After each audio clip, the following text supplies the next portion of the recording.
আপোনালোকে চাই আছে Facebook page Pranab Saikia dance lover আৰু YouTube channel Pranab Saikia dance and music lover boy. আজি আমাৰ লগত আছে বিশেষ তিনিজন ব্যক্তি, তেওঁলোকক চিনাকি কৰি দিছোঁ। আমাৰ লগত আছে আমাৰ বিশিষ্ট বাদক দৰঙীয়া তৰংগ সাংস্কৃতিক গোষ্ঠীৰ শ্ৰী প্ৰাণজিৎ নাথ, তেখেত তেজপুৰ হয়। প্ৰথমতে তোমাক চেনেলত স্বাগতম জনাইছোঁ, ধন্যবাদ। আৰু আমাৰ লগত আছে বিশিষ্ট দবা বাদক আৰু লগতে দৰঙীয়া তৰংগ সাংস্কৃতিক গোষ্ঠীৰ পৰিচালক শ্ৰী নয়নমণি হালৈ, তেখেত ঢেকীয়াজুলি হয়। নমস্কাৰ। তোমাকো চেনেললৈ স্বাগতম জনাইছোঁ। ঢোল বাদক শ্ৰী নয়নমণি ডেকা, নমস্কাৰ। এতিয়া আমি প্ৰাণজিতৰ ফালে আহিছোঁ। প্ৰাণজিৎ, কোৱা, কেতিয়াৰ পৰা বাঁহী বজাব শিকিলে? নমস্কাৰ, মোৰ নাম শ্ৰী প্ৰাণজিৎ নাথ। মোৰ ঘৰ হৈছে ঢেকীয়াজুলি বৰচলা। মই বাঁহীটো সৰুৰ পৰা এটা মনত আছিল আৰু বাঁহীটো বজোৱাবৰ কাৰণে। মোৰ দেউতাই বজাইছিলে আৰু দেউতাৰ পৰা মই শিকি মেলি গোটেইখিনি চাই পেলাই মন যায় বজাবৰ কাৰণে। আৰু মই 10-12 বছৰ বয়সৰ পৰাই বাঁহীটো লৈছিলোঁ হাতত। আৰু এই দৰঙীয়া তৰংগত যে আহিলে, কেনেকৈ যোগাযোগ কৰিলে দৰঙীয়াত? আমাৰ এই নয়নমণিৰ হালৈৰ লগত মোৰ সৰুৰ পৰাই এনেকুৱা বন্ধু আছিলোঁ আৰু এনেকুৱা কিছুমান প্ৰগ্ৰেম মাৰি ফুৰোঁতে তেওঁক লগ পালোঁ আৰু তেওঁৰ লগতে এনেকুৱা কৰি পেলাই তেওঁ মোক ক'লে আৰু যে এনেকুৱা এটা দৰঙত দল গঠন কৰিম, তুমি থাকিবলৈ লাগিব। সেইটো কাৰণে মই তেওঁৰ প্ৰথমতে আহিলোঁ আৰু ইয়ালৈ। প্ৰাণজিৎ, এতিয়া আমাৰ সামাজিক মাধ্যমত এটা ভাইৰেল হৈ আছে, আমাৰ দুচকু কাজলৰে ভৰা, এইটো বাঁহীটো অলপ বজাই দিব নেকি, দৰ্শকক দেখুৱাব নেকি? হয়, অলপ বজাই দিব পাৰিম। এই ঢোলটো বজাই দিবা। ঢোলটো ধৰা।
কোৱা, কেনেকুৱা লাগিছে দৰঙত আহি কিনে? মইতো আশাই কৰা নাছিলোঁ যে মই ইমানখিনি মৰম তথা সন্মান বুটলিবলৈ ইয়াত সক্ষম হ'ম। ইয়াত দৰঙত যিখিনি মানুহে ৰাইজে বা সৰু ঠেকেৰাবাৰীৰ যিখিনি ৰাইজে মৰম দিছে, ইমানখিনি আশা নকৰাৰ ফলতো মই তাতকৈ বহুত ওপৰৰ মৰম পাইছোঁ। মই সৰু ঠেকেৰাবাৰী ৰাইজক ধন্যবাদ জনাইছোঁ যে ইয়াত বেলেগে আদৰি নল'লেও সৰু ঠেকেৰাবাৰী ৰাইজে আমাক আদৰি লৈছে। পোনপ্ৰথমে মই প্ৰাণজিৎ নাথক ধন্যবাদ দিব লাগিব, যিয়ে মোৰ কথা মানি বা মোৰ কথাটো ৰাখি তেওঁ আমাৰ দলটো চলাবলৈ আহিছে মোৰ কথা মতে।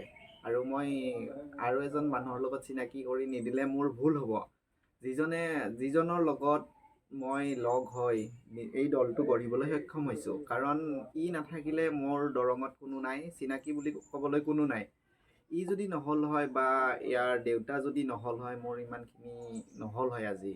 ইয়াৰ দেউতাকেও মোক বহুতখিনি সহায় কৰিছে, লগতে ইও সহায় কৰিছে। বা দৰঙীয়া তৰংগৰ প্ৰত্যেকটো সদস্য যদি নহ'ল হয়, মই ইমানখিনি আগবাঢ়িব নোৱাৰিলোঁ হয়।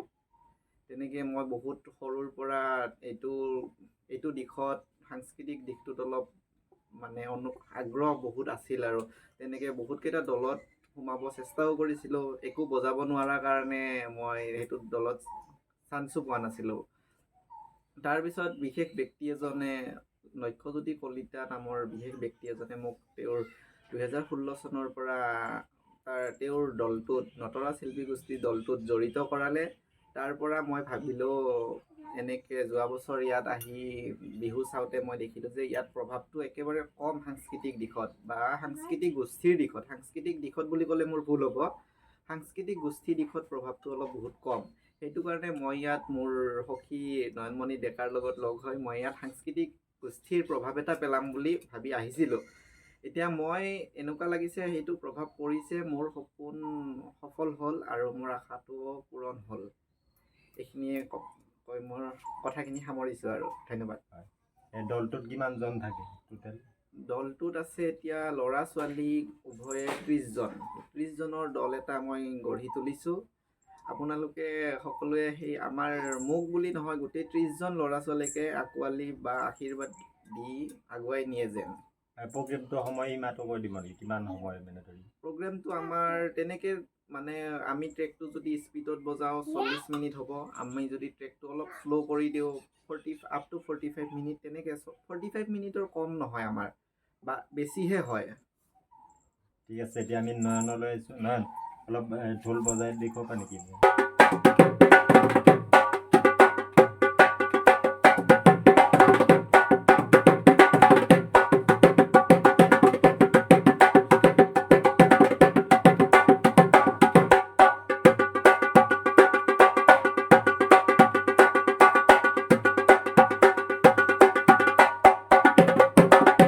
তেজপুৰ আৰু ঢেকীয়াজুলিৰ পৰা যিখিনি মানে ওলাই আহিছে আৰু আমাৰ ওচৰৰ যিখিনি মানে ল'ৰা ওলাই আহিছে তেওঁলোকক মানে ধন্যবাদ জনাইছোঁ। আপোনালোকে যদি কিবা শুভ অনুষ্ঠানত যদি আপোনালোকে মাতিব বিচাৰে তেনেহ'লে যোগাযোগ নম্বৰটো কৈ দিয়া, যোগাযোগৰ নম্বৰ। মোৰ আপুনি যদি আমাক দৰঙীয়া তৰংগক আপোনালোকৰ বিহুতলীত বা বিহু মঞ্চত বিচাৰিব খোজে বা আমাক সুযোগ এটা দিব খোজে আপোনালোকৰ বিহুতলীত আমাক প্ৰদৰ্শন কৰাৰ, তেন্তে আপুনি যোগাযোগ কৰিব পাৰে 6003508759 অথবা 6901016771। এইটো নম্বৰত যোগাযোগ কৰিলেও আপুনি আমাক পাব, আপোনালোকে আমাক পাব। ধন্যবাদ। আৰু বিশিষ্ট বাইবাদকৰ যদি যোগাযোগ কৰিব বিচাৰে তেনেহ'লে নম্বৰটো কৈ দিয়া। মোৰ নাম্বাৰটো 7002354881। ঠিক আছে, আজিলৈ সামৰিছোঁ। নমস্কাৰ।